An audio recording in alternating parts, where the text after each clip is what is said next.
They are shining in the sun. They are stone and steel and wood and wire. They can change two things to one.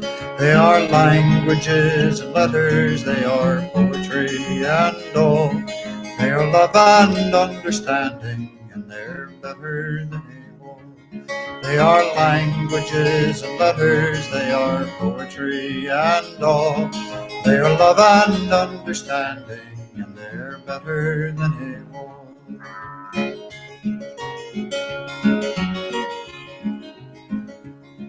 There are canyons, they are yawning in the night. They are rank and bitter anger, and they are all devoid of light. Yes. They are fear and blind suspicion, they are apathy and pride. They are dark and so foreboding, and they're oh so very wide.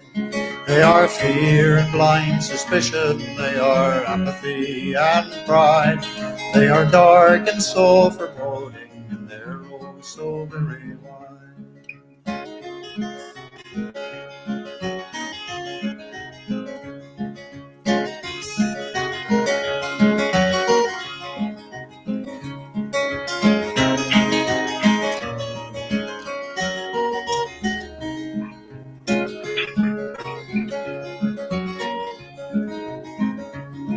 Let us build a bridge of music, and let us cross it with a song. Let us span another canyon, let us right another wrong. Oh, and if someone should ask us where we're off and bound today, we will tell them building bridges and be off and on our way. Oh, and if someone should ask us where we're off and bound today, we will tell them building bridges and be off and on our way. We will tell them building bridges and be off and on. We will tell them building bridges and be off and on our way. Thank you, Bill Staines, for allowing us to use Bridges song on Bridges programming. Welcome to Wednesday World Call In. Unfortunately, our call-in number is down. I don't know why, but we have a tech guy who's really great about this, but he's on vacation, so we'll have to get a hold of him when he comes back. If you'd like to tune in, though, you can probably tune in to Google Hangouts, Bridges Programming Live, and you may be able to figure out how you can join us on Bridges Programming. Through Google Hangouts. On Google Hangouts. So that's with me is Susan Comont, and I'm Jeff Beller. We have a guest today, and also Dennis Carius is on the landline here, and I don't know if he can hear me or not, but so anyway, but I got you on low, so I got to turn your volume up if you want to talk. But we'd like to get you here. We also have a special guest today, and I was hoping Dennis can get online to watch the show, and maybe he can answer some questions if he can get online. So you're going to try to get online, Dennis, or anybody can get online to watch our special guest. We actually resurrected Abraham Lincoln. We've resurrected people in the past on our programs, like Buckminster Fuller and Nikola Tesla. We just resurrected, and we're thinking about resurrecting Mother Teresa, but that's another story. Well, we haven't gotten to that. We haven't gotten to that today. yet. We're just talking about some things that So Abraham Lincoln wrote. Right. So if you can possibly figure out how to get online, and then figure out how you can get to join us on type into Bridges Programming, and you go online with that, and then maybe you could figure out how to do that, Dennis. You can get online, and we can hear you on your. Do you have a camera set up on your computer? Well, not at the moment. Okay, but I do have a camera here. Yes. Did you set it up though, so we can use it? No, it's not set up right now. Okay, so you can't possibly go on to join us on the actual show. Interesting. Okay, well, see if you can get that to happen, and we're going to continue on with the planning here. I'm going to bring people here to look at Our guest. Our guest, and here's our guest here, Abraham. and there's Abraham, and there's Abraham Lincoln. Say hello, Abraham. Hello, everybody. And I'm back to talk about today's elections. Really, they're And pretty so this pretty is, familiar to you. You had a lot of arguments and contentious, what is it, conventions when you were running for Senate and then for president. People were shouting and milling about, general chaotic things. But especially when I wanted to free the slaves. oh, yes. So that brings us to the House Divided speech that you made in Springfield, Illinois, I want you- 1858. I want you to hear what Lincoln said back in 1858. By the way, this is brought to you by the Human Renewable Energy Measurement, which is the THEHREM.org. What you can do to make a difference is you don't join us with money, even though it wouldn't hurt to throw some money in. If you can't participate, then wouldn't hurt to help us pay for some of this stuff, because it's costing a lot of money to get our tech people and running these programmings, and forget about the time. That's irrelevant. Buying the servers. And buying the servers and all that. So we do this, so you can make a tax-free donation to renewtheearth.org. And you can also contact us on bridgesprogramming.org, and you can also look up the Human Renewable Energy Measurement.org. So they're all organizations. We're not here to make money, but we can. But what you can do to make a change in this world, if you understand what we're saying, that all humanity has to have their basic needs met, their education, food, and shelter, for a minimal amount of their lifetime work. And that means, because of technology, 1 day a week or 1 hour a day would give you enough input to the system, to the human system, to give you your basic needs met. And that, I think, is very, very important. All humanity has to have their basic needs met for 1 hour a day, so they're not in slavery. And that would stop most of the wars. And now we're going to get to your. And actually, as a young person, we learned this the other day in the documentary that we watched about Lincoln's growing up. And his family was poor. They were farmers. And at that time, the child's wages or any earnings that a child could make, on another farm or at some kind of work that they'd been trained in, those wages became the property of their parents. Right. And so your father actually took you out of school to have you work other farms, and then your wages, right. he attached your wages. Right. And you resented this as a young person because you wanted to learn, you wanted to go to right. school.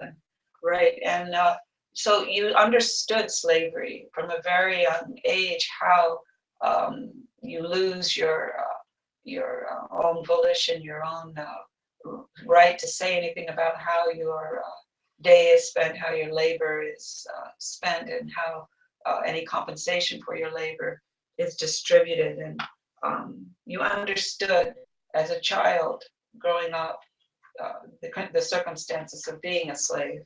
And so this, you did never forget.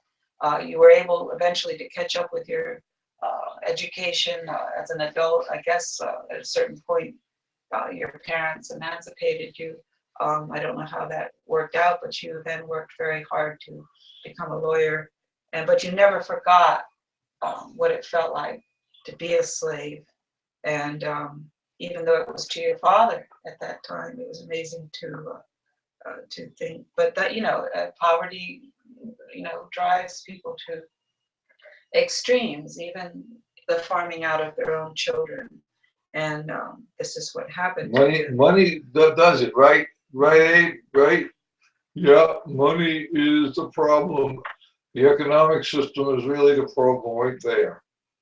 Anyways, in Springfield, Illinois, after many other experiences, like you're growing up, you finally, as an adult, you were in the position to run for the Senate, and you were chosen by the Republican Convention in June 1858 to be the representative of the Republican Party and to run against Democrat Stephen A. Douglas.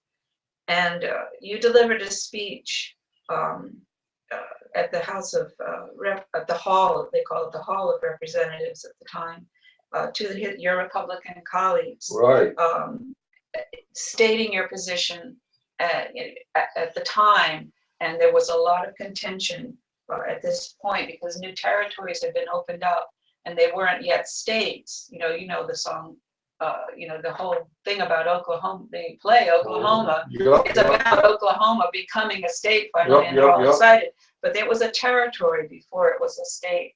And a lot of states were not, there were lots of territories that were formulating possibly, the infant states, but they weren't states yet. And when those territories were opened up, the question was, will there be slavery in those territories? And also states that had already formed, like Illinois, where you were born and grew up, they didn't want slavery in their state. So their state constitutions made that decision, and they said, no, we don't want slavery in our states. But there was a case before the Supreme Court at this time where it was being decided whether, because of the situation had occurred where an individual who owned a slave left a state like Illinois, I think he's left Illinois, but I'm not sure, with his slave where the slave was free, and took him to a state where they allowed slavery. And this was contested, I assume, by the individual, the slave himself, and said, look, how can I be free here and a slave here? It had to be decided whether people could do this. And they would take them out of states and bring them into the next state. Into a state where slavery was allowed. And so this became a very much a lawyerly type of discussion in the Senate and the Supreme Court, parsing words about squatters' rights and individual rights, saying that it is a person's individual right to choose to have a slave or not to have a slave. And the Supreme Court was making these announcements and decisions of, but not quite getting a decision yet. So this was all in the balance when you were running for Senate. It had not been decided. This was called the Dred Scott. My eyes are not as good as they used to be. So would you please read my... Certainly, I will read your speech at this time where right. you address this issue. And I believe, Mr. Lincoln, President Lincoln, that you were speaking at that time with this speech about what is still happening in our country today, where we are divided against ourselves at this point. And in this case, it was the issue of whether there should be slavery or not slavery in the states and in the new territories. And it hadn't been decided yet. And you were making at this time a statement of your stance on this. So here we go. And I want to just say, to give a little context to why you use the statement, a house divided against itself cannot stand, because it was well known in the country and among the population of your time that was a reference to the Bible, and that was a reference to what Jesus had said in several instances in the Bible. And when you talk about religion, you're talking about the whole world, not just U.S. A house divided. Yeah, it's the whole world. There are many circumstances. It can be within a family, a house divided against itself cannot stand. It can be a nation. It can be a species are divided against itself. One of the contexts in which Jesus used this statement, initiated this statement, was when this was in the Matthew, the New King James Version. And if you want to look it up, 12, 22, 28, I'm not sure how that refers, but I'm sure people that do know can find it. And when they refer to him, they're referring to Jesus. Then one was brought to him who was demon possessed, blind and mute, and he healed him, so that the blind and the mute man spoke and saw. All the multitudes were amazed. Now I'm going to abbreviate this a little bit.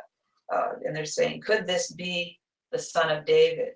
And so then the Pharisees, when they heard about this, they say, this fellow does not cast out demons except by Beelzebub, the ruler of the demons. So they didn't feel that it was possible that he could do this without using the power of Beelzebub, which is a word for the devil or Satan. It had to be done that way. But then Jesus responds to this and he says, quote, every kingdom divided against itself is brought to desolation, and every city or house divided against itself will not stand. If Satan casts out Satan, he is divided against himself. How then will his kingdom stand? So he's saying, if I've done this and I've restored the sight and speech of this individual, and this was done, this was, if this person had been cursed, let's say, by demons, and that's why he was blind and deaf. He's saying that demons cannot cast out demons. He cannot, because they'll be destroying themselves. And that's a house divided. Again, yes, it is. It's hard to understand. But when you see what you're doing with this same reference, and showing it in a context. That's like campaign finance reform. And you actually said why, there's a quote here, why you did use this quote, because it was challenged by a good friend of yours. You said, because it was a very controversial speech when you delivered it, and your best friend, he said it was too radical for the occasion. And he said, you're morally correct, but politically incorrect, in asserting such a broad truism. And you said, the proposition is indisputably true, and I will deliver it as written. I want to use some universally known figure, and you're referring to Jesus, expressed in simple language as a universal known, that it may strike home to the minds of men in order to rouse them to the perils of the times. So you knew that most people understood this reference. They heard it in church. They knew what it meant, and they could then extrapolate to their times and see what you meant. But here I'm going to read your speech, and you can interrupt, or Lincoln can interrupt at any you point. Can interrupt if you want. And are you online, Dennis? I'm on the phone right now, but I will interrupt anytime I want. Thank you very much. Can you see the screen yet? Oh, yes. And how handsome. Yes, President Lincoln has a great hat. Yeah, I Hello, Dennis. How are you? yeah, straight. Hey, thank you very much. You did great work. And I'm a Republican, though. Well, back then, it's not the same as what we call Republicans today, right? No, we were worse then. we were more like Democrats, actually. Wow. Yeah, interesting. Well, Abe Lincoln did great work. well, let's. Which is good. I love my country, but did we do the right thing to say we could have slaves in this country? Well, this is what this speech is about, and no, and we didn't do the right thing to say Susan's going to read the initially. speech. And you were very, very important that a universally known concept like the one of the house divided against itself will not stand, that by bringing that forward in the context of slavery or not slavery, you were asking people to take this abstract truth and apply it to their present circumstances. And when we're reading this speech, Mr. Lincoln, I hope that our audience understands how this same abstract truth is applicable to what is going on in our country at this time. Okay, now you're addressing the Hall of Representatives. If we could first know where we are and whither we are tending, we could then better judge what to do and how to do it. This first sentence is profound. And that's what we're If we talking could about.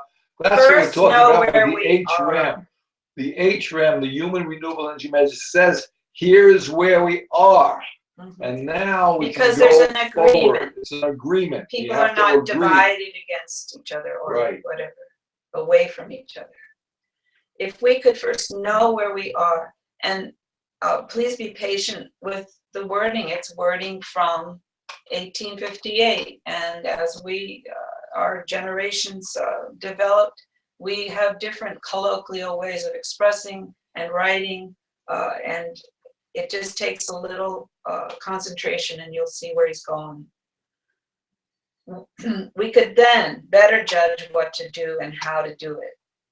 We are now far into the 5th year since a policy was initiated with the avowed object and confident promise of putting an end to slavery agitation. Under the operation of that policy, that agitation has not only not ceased, but has constantly augmented. In my opinion, it will not cease until a crisis shall have been reached and passed. A house divided against itself cannot stand. I believe this government cannot endure permanently half slave and half free. I do not expect the union to be dissolved. I do not expect the house to fall, but I do expect it will cease to be divided. It will become all one thing or all the other. Either the opponents of slavery will arrest the further spread of it and place it where the public mind shall rest in the belief that it is in the course of an ultimate extinction, or its advocates will push it forward till it shall become alike lawful in all the states, old as well as new, North as well as South. Have we no tendency to the latter condition? So here he's saying that the House is going to become an agreement because it won't stand if it doesn't. And he's saying it could go one way or the other.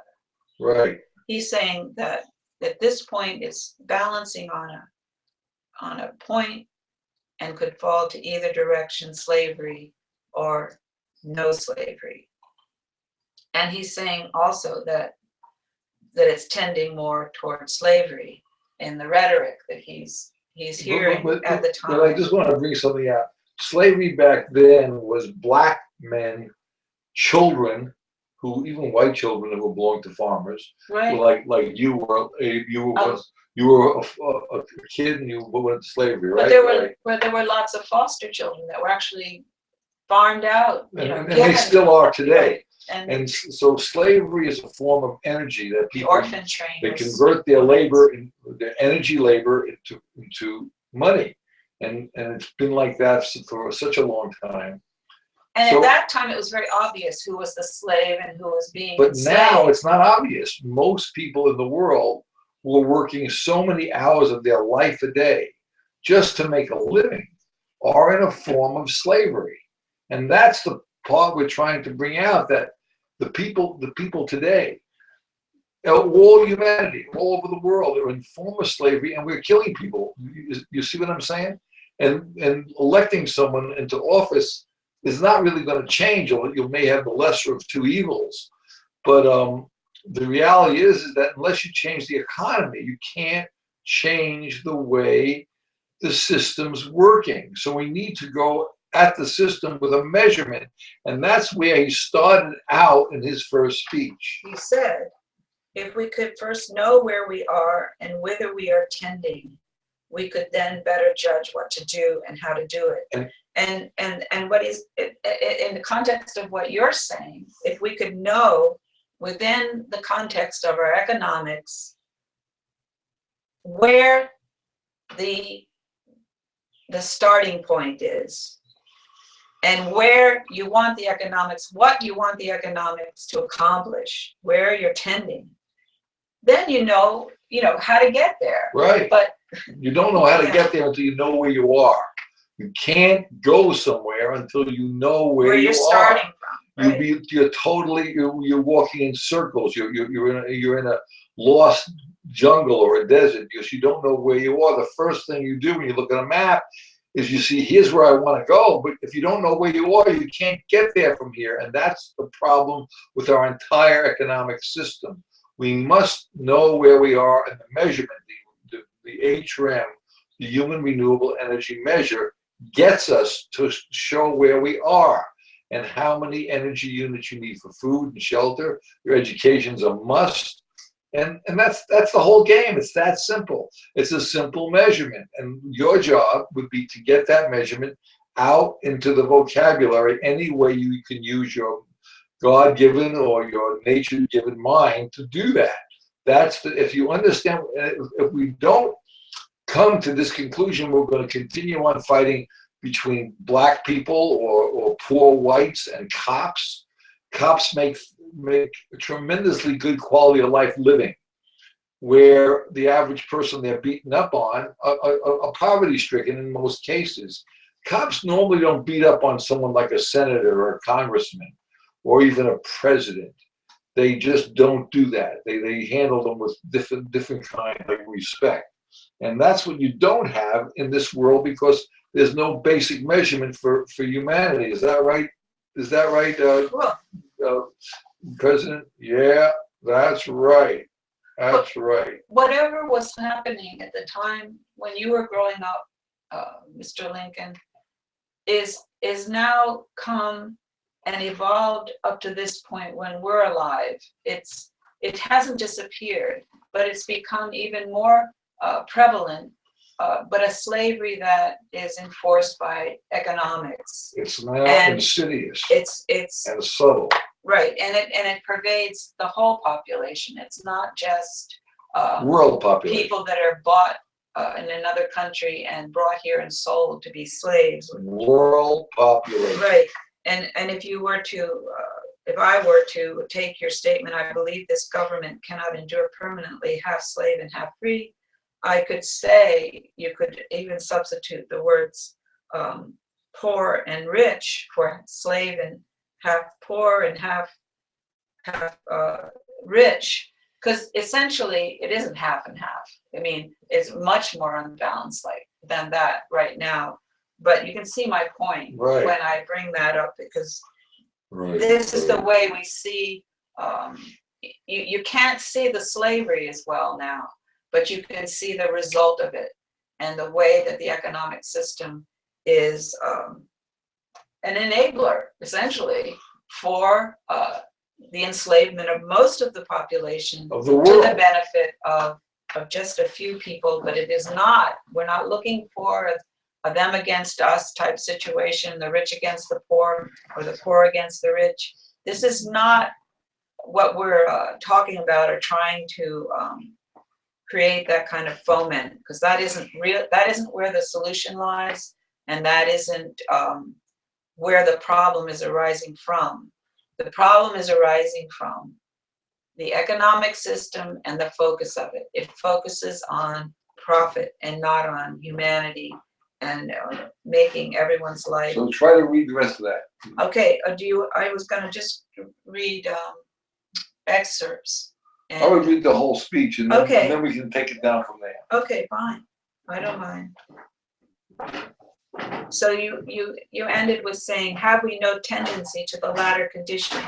Meaning you were concerned that things were now tipping toward slavery in every state and in the territories.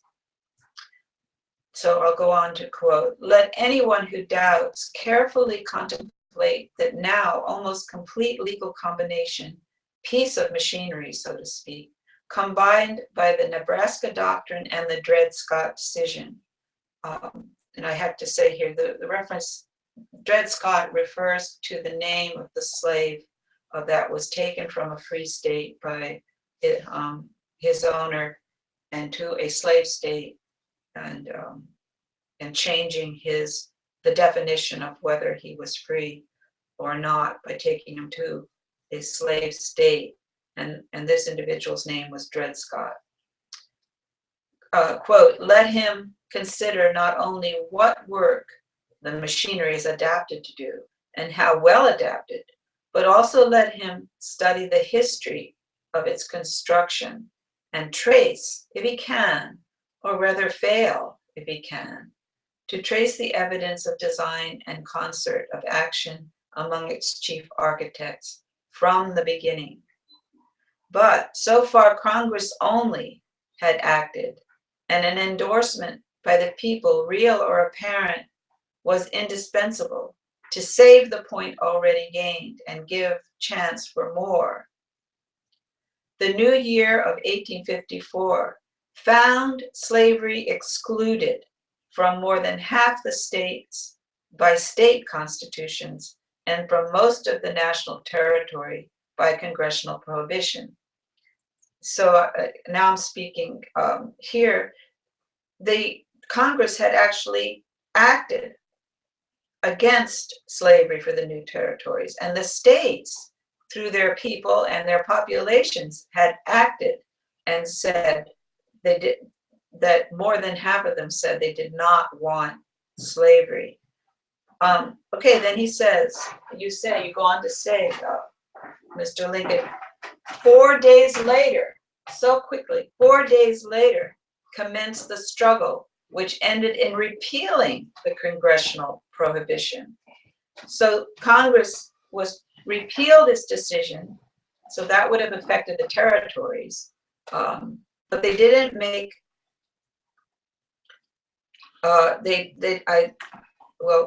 repealed their decision, but this didn't make the state decisions void. Those still stood. So they still had, people who were wanting slavery still had a lot of obstacles at this point. And you're saying now, this opened all the national territory to slavery and was the first point gained. So now potentially all the new territories could be slave territories. Well, now it's the whole world, by the way, which is slavery. And people, but it's so subtle, Well, people don't call it subtle, right? It's been so subtle with the economic system and the powers and the very wealthy people have set up the laws to make it so we work harder, we have to pay for schooling, we have to pay for almost everything, our water, our food, and our shelter, all the things that are necessities, that are an alienable right. Okay.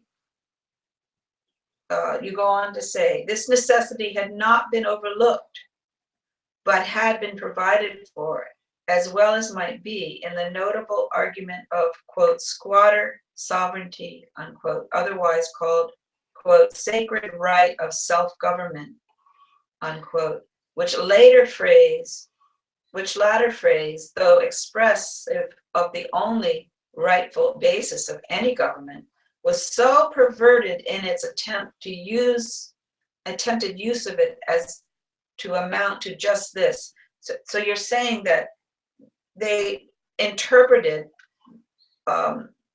sacred right to self-government as, and this is what you say, they were able to reinterpret it as, if any one man chooses to enslave another, no third man shall be allowed to object. Well, see, this is an interesting part, because we're saying have all individual, like I love people who say, you need individual rights. No one should be able to everyone should have individual rights. Well, the reality is that if you make someone a slave, they lost their individual rights. Right. So the individual rights, you have the right as an individual to enslave another human being. That's the problem. That's what they're using, though. And that's what a statement from the Constitution and interpreting it to their advantage. In this case, that if any one man chooses to enslave another, no third man shall be allowed to object.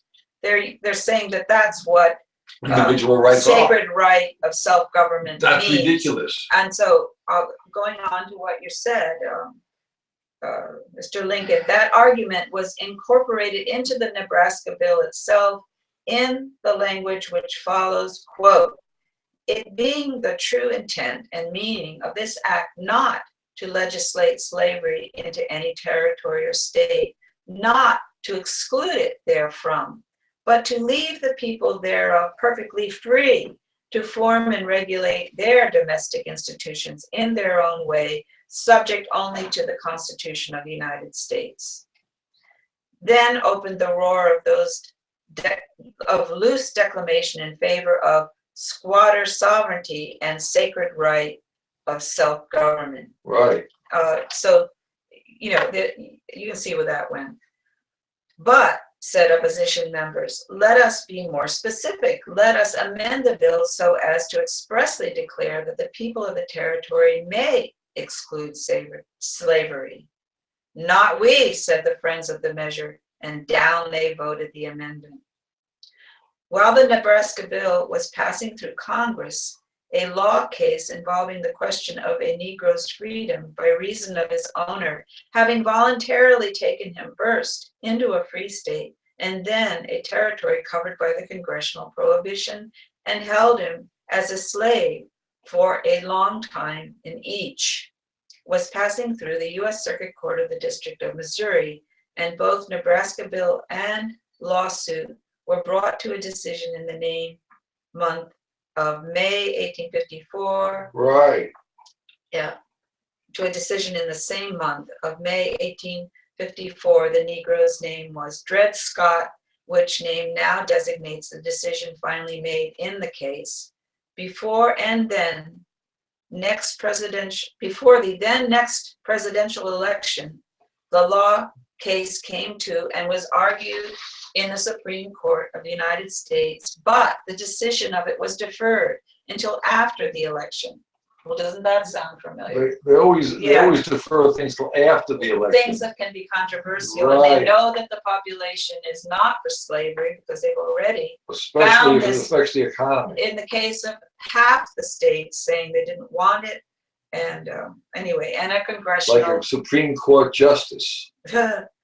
Still, before the election, Senator Trumbull, on the floor of the Senate, requests the leading advocate of the Nebraska bill to state his opinion whether the people of a territory can constitutionally exclude slavery from their limits, and the latter answers, quote, "That is a question for the Supreme Court."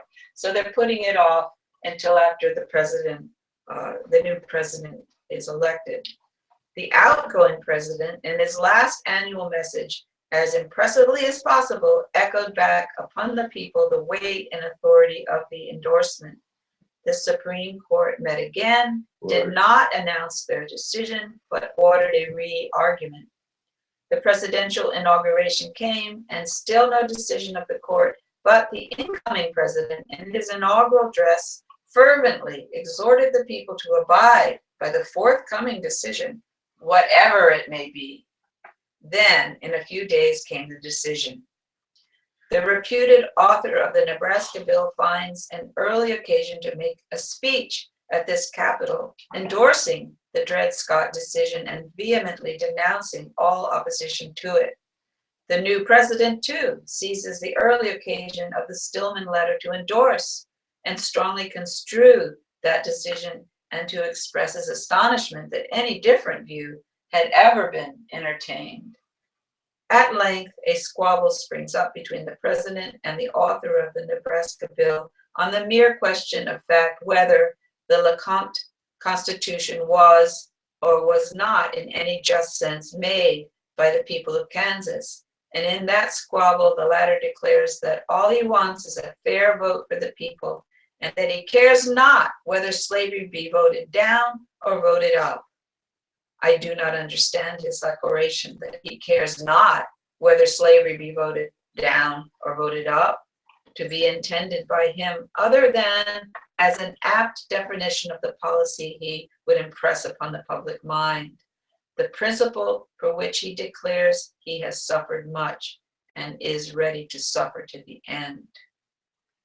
It's interesting to me, Mr. Lincoln, that addressing, as you did with this speech, the Hall of Representatives, that you were also addressing the public, because you knew the general public, because you knew that your speech would be printed, it would be distributed, and that people would be able to know what you had said, because they did know, and later you were elected as president because they did understand this speech. They understood what you meant and what you wanted and what people and what you were, how you were describing this, the machinations, the mechanisms, as you say, of how the Dred Scott and Nebraska bill were manipulating the public opinion.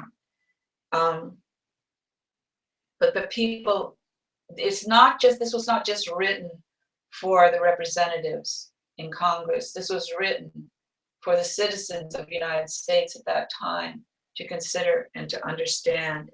And they clearly did understand it ultimately. Anyway, let's go on to say what you were saying.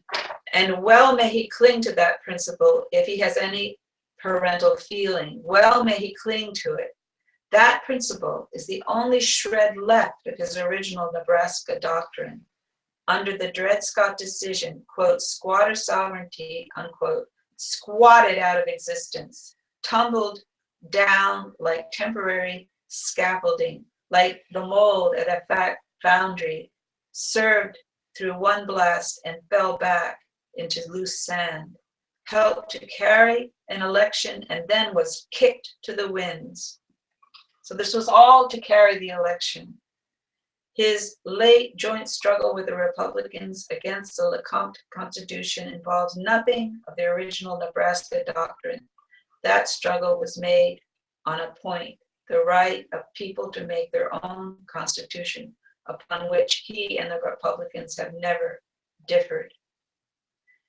The several points of the Dred Scott decision in connection with Senator Douglas' care not policy constitute the piece of machinery in its present state of advancement. This was the third point gained.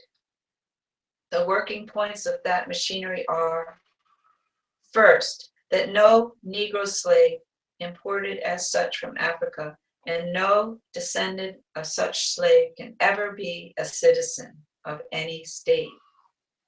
In the sense of that term, That's how this country was developed. Of the United States. So we can extrapolate this to the present.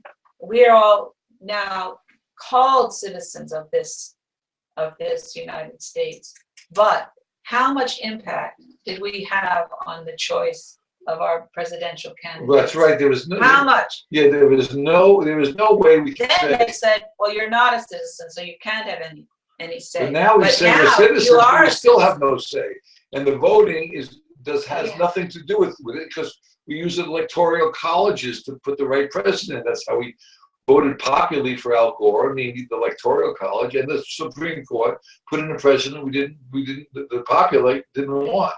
And in this case, the only reason why, unless it's real popular or very vocal, and the media picks up on it, and then they sort of put in someone who makes their ratings who jump. makes their ratings go up because That's how they make can stay in business. Right. So now we got a problem with the economy that's controlling Politics. politics because of our technology. And meanwhile, they're hedging their bets by saying, "Oh, it's some amorphous group of citizens who are somehow uneducated and are supporting and pushing this candidate forward or that candidate forward." So in that way, if this all goes to hell, it's the citizens that are to blame.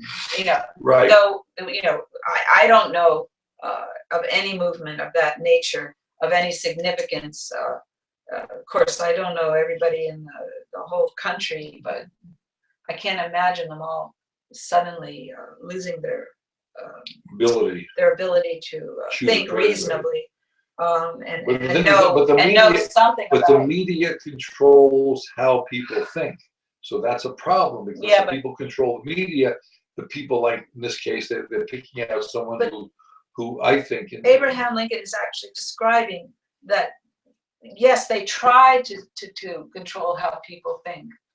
And they were doing all these shenanigans that he describes in the speech. Back then. And they were doing them then. And, you know, waiting with decisions from the Supreme Court that they knew might throw an election in a different way. You know, if they come with this decision before, who was it? Buchanan. Buchanan came into office. Maybe he wouldn't have become the president. Right. So it's subtle. It's sort of complicated, but it's logical what they're doing, and not, and it's duplicitous or, you know, sneaky. Okay, so the first point was that in their decision, the Supreme Court decided no Negro slave imported as such from Africa and no descendant of such slave can ever be a citizen of any state in the sense of that term as used in the Constitution of the United States. This point is made in order to deprive the Negro in every possible event of the benefit of this provision of the United States Constitution, which declares that, quote, the citizens of each state shall be entitled to all privileges and immunities of citizens in the several states. So everything that is a provision to a citizen is not allowed to a Negro slave. That's the first thing. Second, that the subject of the Constitution of the United States, neither Congress nor a territorial legislature can exclude slavery from any United States territory. This point is made in order that the individual men may fill up the territories with slaves without danger of losing them as property, and thus to enhance the chances of permanency to the institution through all the future. And thirdly, that whether the holding of a Negro in actual slavery in a free state makes him free, as against the holder, the United States courts will not decide, but will leave to be decided by the courts of any slave state the Negro may be forced into by the master. So he doesn't get to be judged or the decision is not made in the free state. It is made in the slave state. Well, it's pretty clear what the decision would be in a slave state. I think the cause of It's amazing. It's stacked cards. Really? Okay, this point is made not to be pressed immediately, but to be acquiesced in for a while and apparently endorsed by the people at the election, then to sustain the logical conclusion that what Dred Scott's master might lawfully do with Dred Scott in the Free State, Illinois, every other master may lawfully do with any other one, or 1,000 slaves in Illinois or in any other free state. Auxiliary to this and working hand in hand with it, the Nebraska doctrine, or what is left of it, is to educate and mold public opinion, at least Northern public opinion, to not care whether slavery is voted up or down.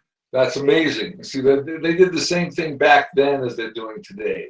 And even before this country was established, they've done the same thing.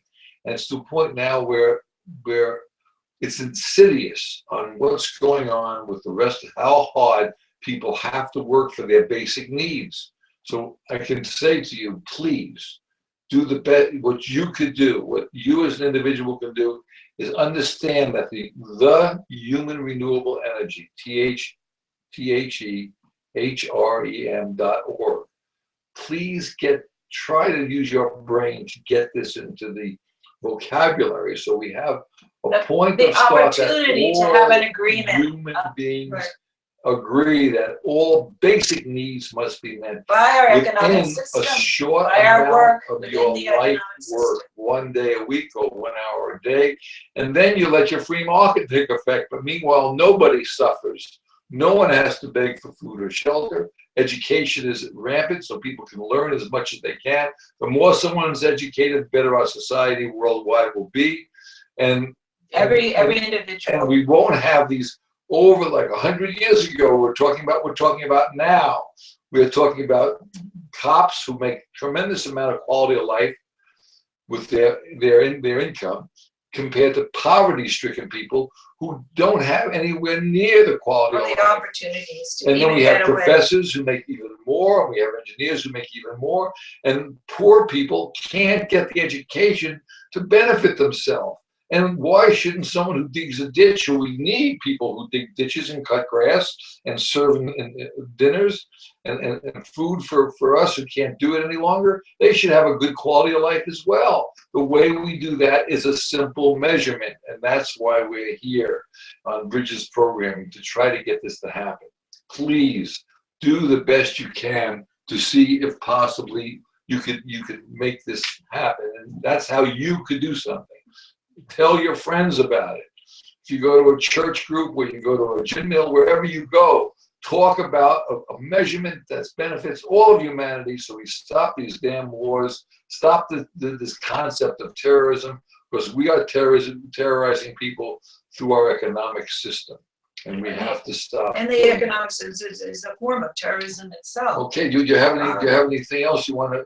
Oh, Dennis, I think I lost Dennis over the phone. Well, then he could proceed with what Okay, what go ahead. Abe Lincoln is saying.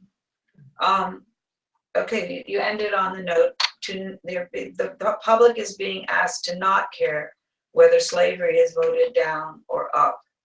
And then you go on to say, this shows exactly where we now are, and partially also whither we are tending. And you really were prescient in saying that, because you've tended to the present time. This is tended to the present time. It was tending then, it's still tending, but in a much more difficult form to recognize, though it's not impossible to do so. And if you think about it, and then you go on to say, I will throw additional light on the latter to go back and run the mind over the string of historic facts already stated. Several things will now appear less dark and mysterious than they did when they were transpiring. The people were to be left perfectly free, subject only to the Constitution. What the Constitution had to do with it, outsiders could not then see.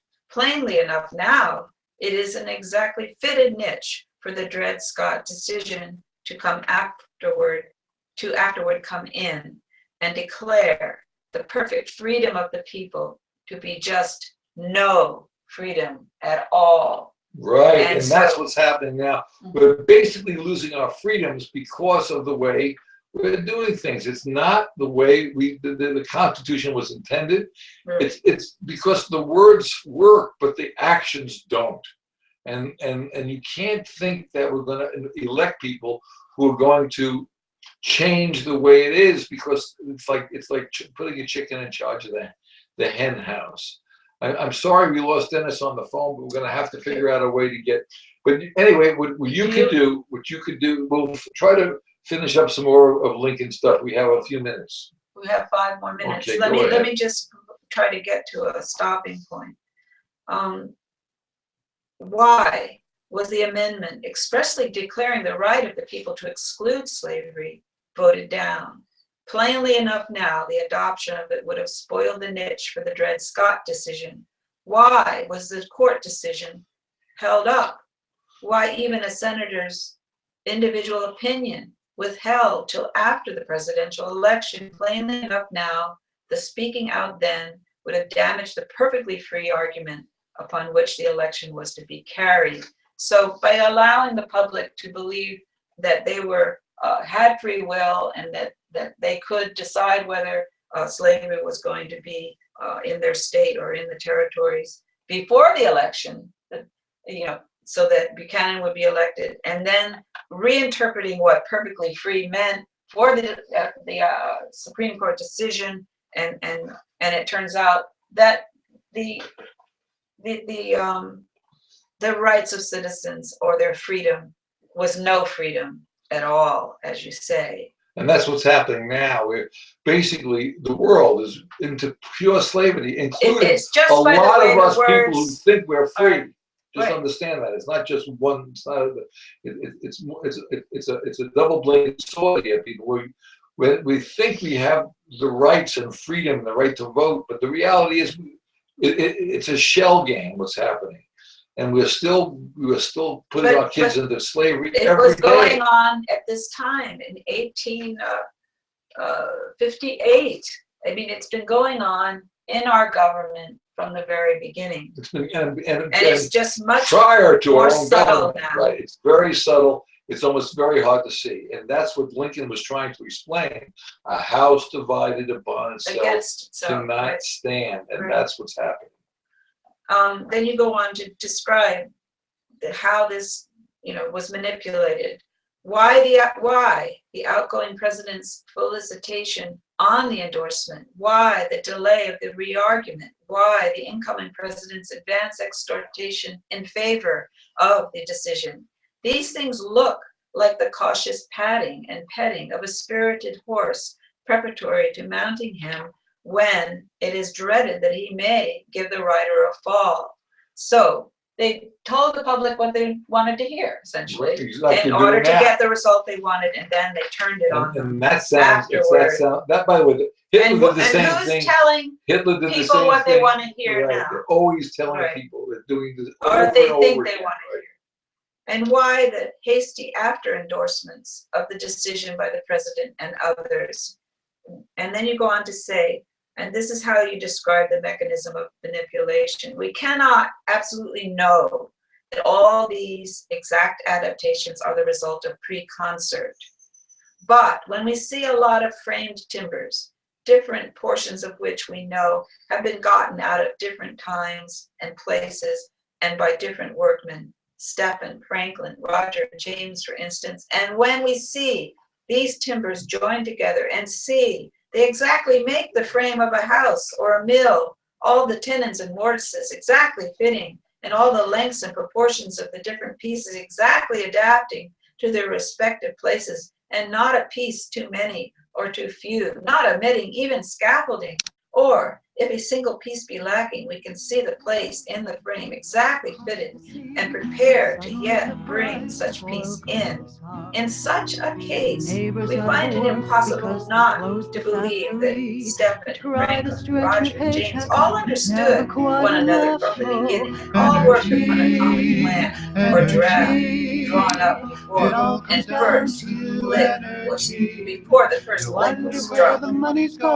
It should not be overlooked that by the Nebraska bill, the state as well as the territory were to be left perfectly free, subject only to the Constitution.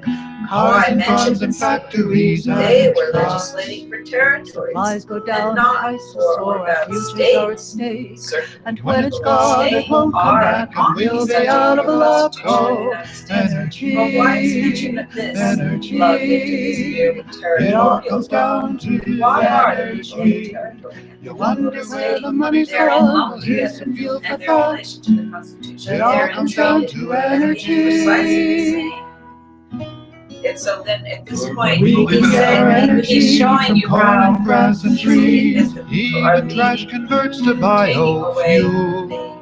the Break loose from the decisions. stranglehold Thank you all of for oil listening. companies. We'll have to finish this some other time. Renewables can fuel Yes, the I'm sorry world. we We're rushed here out to of spread the news Thank of you all for listening. We will be back again with you Sunday on the Front Stoop. energy. Hopefully It all comes down to energy.